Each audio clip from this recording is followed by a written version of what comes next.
किताब यानी कुरान में मरियम का भी तज़किरा करो। जब वो अपने लोगों से अलग होकर मकान के मशरिकी हिस्से में चली गईं, फिर उन्होंने उनकी तरफ से पर्दा कर लिया, तो हमने उनकी तरफ अपना फरिश्ता भेजा, सो वो उनके सामने एक खूबसूरत मर्द की सूरत में आया। मरियम बोली कि अगर तुम परहेजगार हो तो मैं तुमसे बचने के लिए रहमान की पनाह लेती हूँ। फरिश्ते ने कहा कि मैं तो तुम्हारे परवरदिगार का भेजा हुआ यानी फरिश्ता हूँ और इसलिए आया हूँ कि तुम्हें पाकीज़ा लड़का बख्शूं।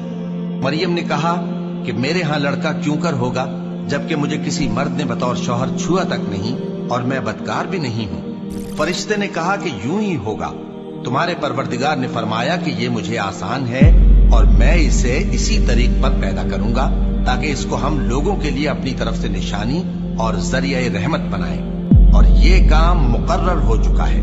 चुनाचे वो उस बच्चे के साथ हामिला हो गईं और उसे लेकर एक दूर जगह चली गईं। फिर दर्द ज़िह उनको खजूर के तने की तरफ ले आया। कहने लगी कि काश मैं इससे पहले मर चुकती और भूली बिसरी हो गई होती। तब उनके टीले के नीचे की जानिब से फरिश्ते ने उनको आवाज दी कि गमनाक न हो, तुम्हारे परवरदिगार ने तुम्हारे नीचे एक चश्मा पैदा कर दिया है और खजूर के तने को पकड़कर अपनी तरफ हिलाओ, वो तुम पर ताजा उम्दा खजूरें गिराएगा, तो खाओ और पियो और आंखें ठंडी करो।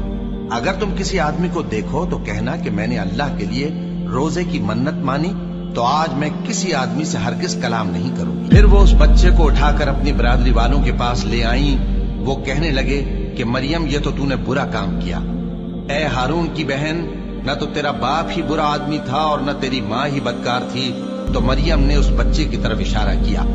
वो बोले कि हम इससे कि गोद का बच्चा है कैसे बात करें। बच्चे ने कहा कि मैं अल्लाह का बंदा हूँ, उसने मुझे किताब दी है और नबी बनाया है और मैं जहां हूं और जिस हाल में हूं उसने मुझे साहिब बरकत बनाया है और जब तक जिंदा हूं मुझको नमाज और ज़कात का इरशाद फरमाया है और मुझे अपनी माँ के साथ नेक सुलूक करने वाला बनाया है और सरकश व बदबख्त नहीं बनाया।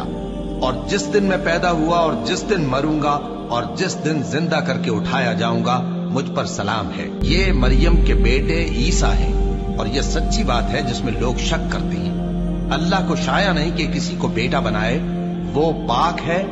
जब किसी चीज का इरादा करता है तो उसको यही कहता है कि हो जा, तो वो हो जाती है। और बेशक अल्लाह ही मेरा और तुम्हारा परवरदिगार है, तो उसी की इबादत करो, यही सीधा रास्ता है। फिर अहले किताब के फिरकों ने बाहम इख्तिलाफ किया, सो जो लोग काफिर हुए हैं उनको बड़े दिन यानी क़यामत के रोज हाजिर होने से खराबी है। वो जिस दिन हमारे सामने आएंगे कैसे सुनने वाले और कैसे देखने वाले होंगे, मगर जालिम आज खुली गुमराही में है। और उनको हसरत और अफसोस के दिन से डरा दो जब बात फैसल कर दी जाएगी और वो गफलत में पड़े हुए हैं और ईमान नहीं लाते। हम ही जमीन के और जो लोग उस पर बसते हैं उनके वारिस होंगे और हमारी ही तरफ उनको लौटना होगा।